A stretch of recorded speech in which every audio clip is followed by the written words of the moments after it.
सल्लल्लाहु अला मुहम्मद सल्लल्लाहु अलैहि व आलिहि वसल्लम। Graphical representation. तो सबसे पहले हमें एक चीज़ का पता होना चाहिए कि डाटा किसे कहते हैं। अगर हमें डाटा का पता है तो बेस्ट है। Data the collection of facts and figures is called data. यानी कि किसी भी तरह की जो इन्फॉर्मेशन होती है जब उसको हम इकट्ठा कर लेते हैं तो उसको हम क्या नाम दे देते हैं, डाटा का नाम दे देते हैं। ओके, अब ये देखिए ग्राफिकल रिप्रेजेंटेशन, कि जब हम डाटा को स्टैटिस्टिकल डाटा को ग्राफिकल रिप्रेजेंट करते हैं तो उसको हम ग्राफिकल रिप्रेजेंटेशन का नाम देते हैं। ओके, तो अब ये है कि जो हमारे पास ये ग्राफिकल रिप्रेजेंटेशन होता है, इसमें जो हमारे पास डाटा होता है, सपोज पहले हम एक मिसाल लेते हैं कि हमें एक प्रोजेक्ट दिया जाता है कि स्कूल के हवाले से या किसी यूनिवर्सिटी के हवाले से, कि इसमें जो आजकल जो वबा चली है वो चली हुई है कोविड-19। अगर इसकी हम बात करें तो अगर किसी स्कूल में या किसी कॉलेज में या किसी यूनिवर्सिटी में ये कह दिया जाए कि इस यूनिवर्सिटी में, इस कॉलेज में, इस स्कूल में कितने स्टूडेंट्स हैं जो जिनका पॉजिटिव टेस्ट हुआ है, जिनका नेगेटिव टेस्ट हुआ है, जिन्होंने टेस्ट करवाया है या जिन्होंने टेस्ट नहीं करवाया, जो अब्सेंट हैं, और कौन कौन से स्टूडेंट्स अब हैं जो प्रेजेंट है, उनमें से किन्होंने कराया, जिन्होंने नहीं कराया, स्टाफ ने कराया या नहीं कराया। ये तमाम एक प्रोजेक्ट दिया जाता है।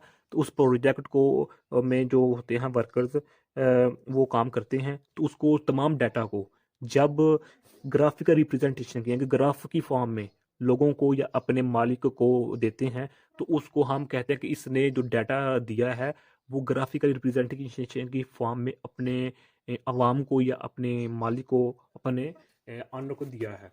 तो डाटा को शो करने के कई तरीके होते हैं। उन तरीकों में से एक तरीका जो मेथड है वो हमारे पास ग्राफिकल रिप्रेजेंटेशन है। ये याद रखिएगा, ये एक नहीं है बल्कि डाटा को कई मुख्तलिफ फॉर्म में हम रिप्रेजेंट कर सकते हैं। उनमें से एक तरीका जो हमारे पास है वो ग्राफिकल रिप्रेजेंटेशन है।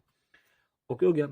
तो इसकी जो इसमें ग्राफिकल रिप्रेजेंटेशन में होता है ना, इसमें ज़्यादातर हम बात करते हैं लाइंस की।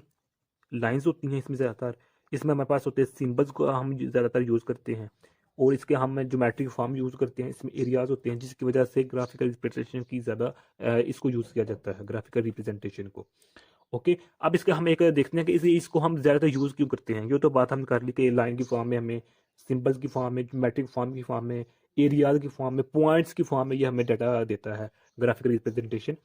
तो ये तो बात होगी। अब एक और बात है कि ये आम से आम इंसान भी ये समझ पाता है कि ये इस डाटा में क्या क्या हमें बताया जा रहा है। अगर हम बात करें अपने वतन अजीज पाकिस्तान की, तो जब हम रात को 9 बजे की खबरें सुनते हैं या हेडलाइन सुनते हैं, तो उसमें हमें एक ग्राफ की शक्ल में दिखाया जाता है कि आज सुबह पंजाब में इतने केसेस आए हैं, आज सुबह सिंध में इतने केसेस आए हैं, आज केपी में इतने केसेस आए हैं, आज हमारे पास जो बलूचिस्तान इसमें कितने केसेस हैं। इसी तरह जो हमारे पास है बलूचिस्तान, इसी तरह हमारे पास है जो GB है गिलगित बल्तिस्तान, इसी तरह हमारे पास आज़ाद कश्मीर है। तो इसमें जो हमारे पास होती हैं वो बताए जाते हैं कि ये आज इससे सुबह में इतने केस आए हैं कोविड-19 के। तो ये क्या है, ये एक ग्राफ की फॉर्म में बताया जा रहा है। इसको जो आम से आम इंसान भी इजीली अंडरस्टैंड कर सकता है। ओके, हो गया। तो सेकंड बात ये है कि इसमें जो हमारे पास होता है ये चीज़ें याद रहती हैं। अगर ग्राफ की फॉर्म में हमें बता दिया गया है तो हमें याद रहता है। मिसाल के तौर पर 100 है, इसमें इसमें 75 लगा लें, तो इसमें इसमें 11 लगा लें, तो इसमें 2 लगा लें, तो इसमें लगा लें 50 लगा लें। तो जब हम एक दफ़ा इसको नज़र को लगा इस पर पड़ेगी हमारे पास, तो एक हमें छोटा सा ना इसका कंसेप्ट ज़हन में पैदा हो जाएगा कि ज़्यादा देर तक हमें भूलेगा नहीं कि सबसे ज़्यादा जो केसेस आए थे वो पंजाब में आए थे, उससे कम सिंध में आए थे, और उससे कम जो हमारे पास है आज़ाद कश्मीर में आए थे। तो ये क्या हमारे पास एक ज़हन कंसेप्ट क्रिएट हो जाता है, तो इसकी वजह से, जिसकी वजह से ग्राफिकल रिप्रेजेंटेशन को ज़्यादा अहमियत दी जाती है। ओके, हो गया। तो अब अगर हम इस बात करें, इसकी 2 टाइप्स होती है हमारे पास। एक होती है grouped grouped grouped graphical representation होती है, ग्रुप्ड ग्राफिकल रिप्रेजेंटेशन होती है हमारे पास, रिप्रेजेंटेशन होती है। और एक होती है हमारे पास अनग्रुप्ड। ओके, अनग्रुप्ड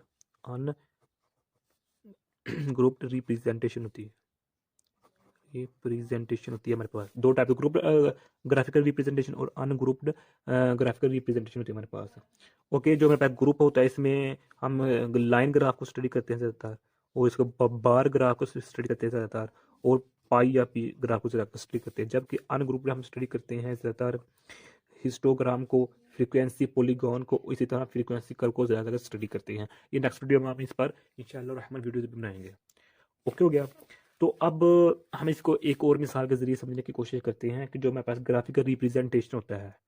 ओके, अगर सपोज करें हमारे पास एक सेक्शन है, क्लास है, जिसको हम नाम देते हैं BS, वो फिजिक्स कर रहा है आदमी, एक स्टूडेंट है। ओके, सपोज कर मैं एक सेक्शन है, क्लास सेक्शन का सेक्शन ए है, BS का फर्स्ट सेमेस्टर इसका। ओके, तो इसमें जो हमारे पास कुल स्टूडेंट हमारे पास 60 टोटल बच्चे हैं। तो इनमें से जो मेरे पास हैं वो ऑलमोस्ट 10 बच्चों ने 50 से अबव नंबर लिए हैं, और जो मेरे पास होगा 13% लोगों ने 40 से अबव नंबर मार्क्स हासिल किए हैं। तो 20 जो स्टूडेंट्स हमारे पास, उन्होंने तो मेरे पास लगा लें 30 से अबव मार्क्स हासिल किए। तो जब इनको मार्क्स को हम एक ग्राफ की फॉर्म में इधर हम ले लेते हैं कि मेरे पास इधर मेरे पास नंबर्स हैं, नंबर ले लें आप किसी भी सब्जेक्ट में हो, तो इधर आप लगा लें जो हमारे स्टूडेंट्स हैं, सॉरी इधर नंबर लगा लें, नंबर यानी कि मार्क्स, तो इधर नंबर ऑफ स्टूडेंट्स लगा लें। ओके, तो कितने स्टूडेंट्स हैं जिन्होंने क्या नाम देते हैं 60% हासिल नंबर हासिल किए, जिन्होंने 40% 40 से अबव मार्क्स हासिल किए हैं। ओके,